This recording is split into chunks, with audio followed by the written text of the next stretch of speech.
What's up, guys? It's Lawrence. Thanks for stopping by my channel. If you like what you see, please like, comment, share, and subscribe. Thanks. Observing obscure observances, looking at the calendar for March 31st. Here we have Cesar Chavez Day. Cesar Chavez Day is a commemorative holiday throughout the United States and a state holiday in some states, such as California. It takes place on Cesar Chavez's birthday and honors his legacy as a civil rights and labor movement leader, where his focus was on improving the treatment, conditions, and pay of farm workers. President Obama made a proclamation for a Cesar Chavez holiday, proclamation for a Cesar Chavez Day in 2010, and a subsequent proclamation the following year for the holiday to take place annually. President Obama had previously called for a national holiday for Chavez when he was campaigning in 2008. Let's see. The day calls for appropriate service, community, and educational programs to honor Cesar Chavez's enduring legacy. Community leaders speak of Chavez's value on the day and discusses. This thing's going kind of quick. The day calls for appropriate service, community, and educational programs to honor Cesar Chavez's enduring legacy. Community leaders speak of Chavez's values on the day, and discussions in the media often focus on topics dedicated his life to, such as workers' rights and fair wages. School classrooms have activities that focus on Chavez's work as well. Well, I guess not today, but with this coronavirus happening. Here's a little bio about him. Cesar Chavez was born on March 31st, 1927, in Yuma, Arizona. At the age of 10, he began working as a migrant farm worker. As a young man, he worked in the community service organization fighting for the rights of Chicanos. In 1962, he founded the National Farm Workers Association with Dolores Puerta. It focused on the plight of migrant farm workers and became the first successful farm union in the United States. It merged with the Agricultural Workers Organizing Committee in 1966. Together, they became the United Farm Workers in 1972. Chavez used nonviolence to achieve his goals. His tactics were strikes, boycotts, marches, and hunger strikes. His first strike was against the grape growers of California in 1965, and in 1968, he called for a national boycott of California table grape growers. Several victories were eventually won after many growers signed contracts with the union. Chavez groups fought against the growers over the... Wait, hold on a minute. Several victories were eventually won after many growers signed contracts with the union. Chavez's group fought against other growers over the years and raised awareness about the effects of pesticides on workers. Cesar Chavez died on April 23, 1993, in St. Louis, Arizona. So there you go. There's a little history about the guy. And it's also a fun little fact. Today is Christopher Walken's birthday, so... if you have cowbell, ring it. Oh. All right, here we go. Dance Marathon Day. You know, we're all pretty much quarantined, so we might as well go ahead and just do it.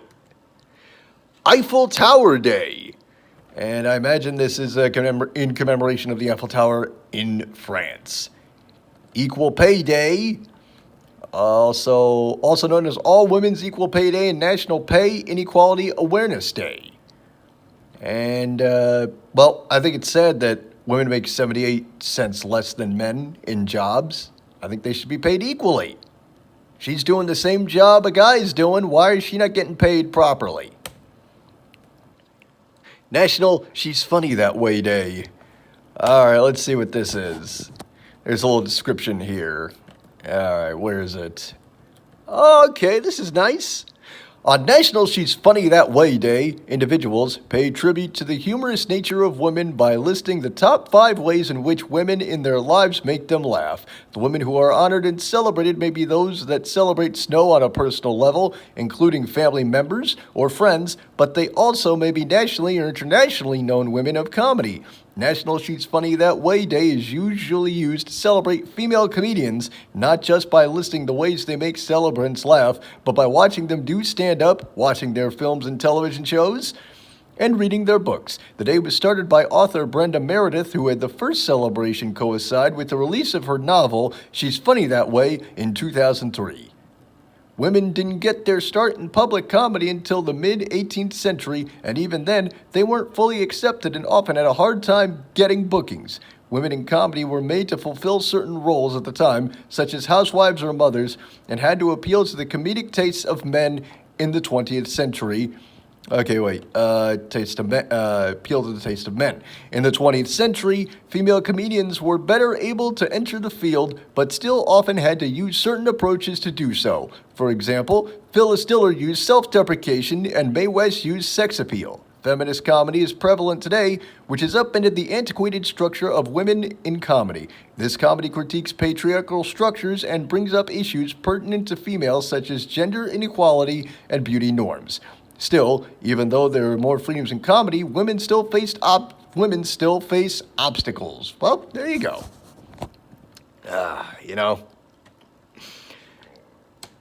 I still have not been able to find a woman in my life, but there are females in my life who have been able to make me laugh, and I thank each and every one of them.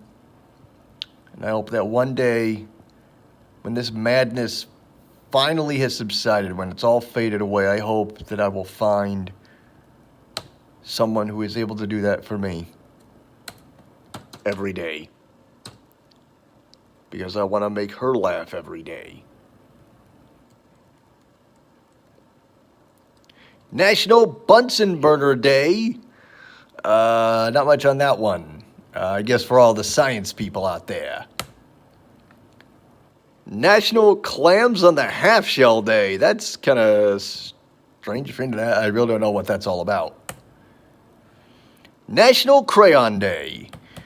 I haven't really used crayons all that much, so I don't know. It's like they're crayons are cute. They're there for a reason. National Farm Workers Day. Going back to Cesar Chavez. National Prom Day.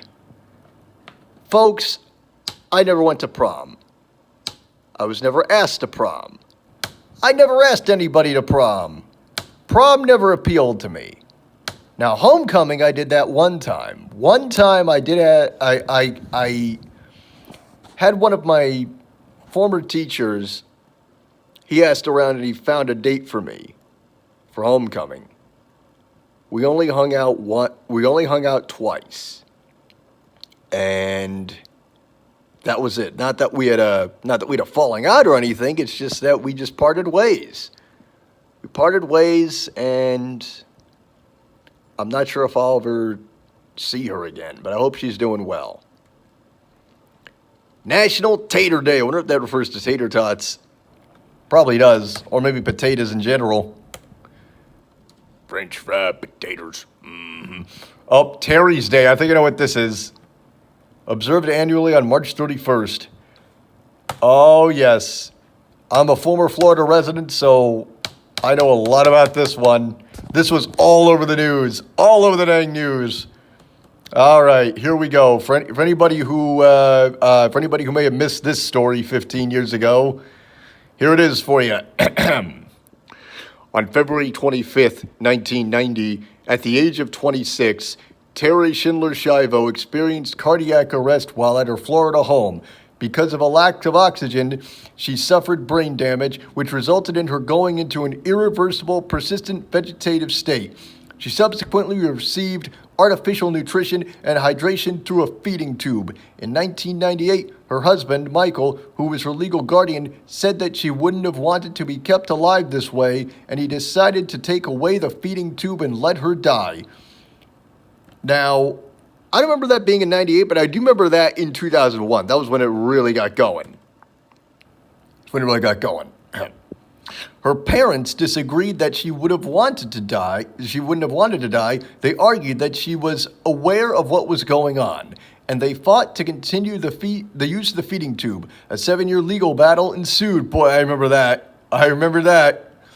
Michael petitioned the Sixth Circuit Court of Michael petitioned the Sixth Circuit Court of Florida to have the feeding tube removed, and they agreed with him. On April 24th, 2001, there you go, Terry's feeding tube was removed for the first time. It was put back in a few days later. On February 25th, 2005, a Pinellas County judge ordered the removal of the tube. There were several appeals following this, as well as government intervention. For example, President George W. Bush signed legislation to move the case to federal courts. Appeals took place in these courts, and the decision to remove the tube was upheld. It was disconnected on March 18, 2005. Terry Schindler Schiavo died on March 31st, 2005. As Terry's case gained national prominence, there was an increase in activism in the Right to Die movement, the pro-life movement, and with disability rights groups. Following her death, Pope Benedict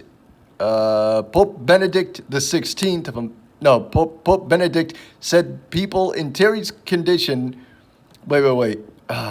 Following her death, Pope Benedict said that people in Terry's condition and those in a worse condition than her who would likely not recover were not to be deprived of food and water.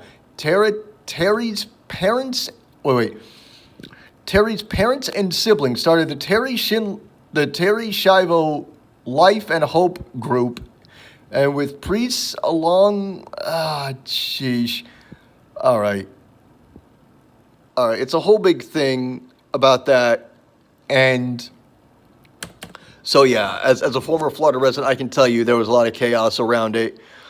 It was just madness. As a matter of fact, Phil Hendry, the radio personality who I've talked about frequently, he had to endure some hurdles because his show was syndicated in Tampa market, and for a couple of weeks they would censor his content. Like, they would play old shows that he did to fill in that time because that news station was covering the Terry Schiavo case. And I don't know why they felt, okay, well, since this is satire, we don't want to have anyone making fun of it during this very time-sensitive issue. It was a whole big thing. But yeah, there was an episode of South Park called Best Friends Forever where they did a parody of that. So you can go check that out. Season 9, episode 4, by the way. All right, where is this thing? Go back. Okay, that National Bunsen Burner, National Crayon Farm, Terry. World Backup Day. And there's not much about that. And that's all for that one. Well, I'm Lawrence Ross, and I will see you later. Thanks for watching. Bye-bye. Hey guys, it's Lawrence. Well, that's the end of the video, but before I go, I want to thank you guys for checking out the content. If you like, you can check out my radio show every Friday evening at 7 p.m. on razradiolive.com. That's R-A-S, radiolive.com, radiochaos.net, and in this case, it's chaos with a K, K-A-O-S, radiochaos.net, or nonamenetwork.net. It's called the LRWS, and check it out. We also have a store, teespring.com, T-E-E, spring.com/stores/LRWS. And if you want, you can check out my Patreon page, patreon.com/LRoss1987. Thanks for watching.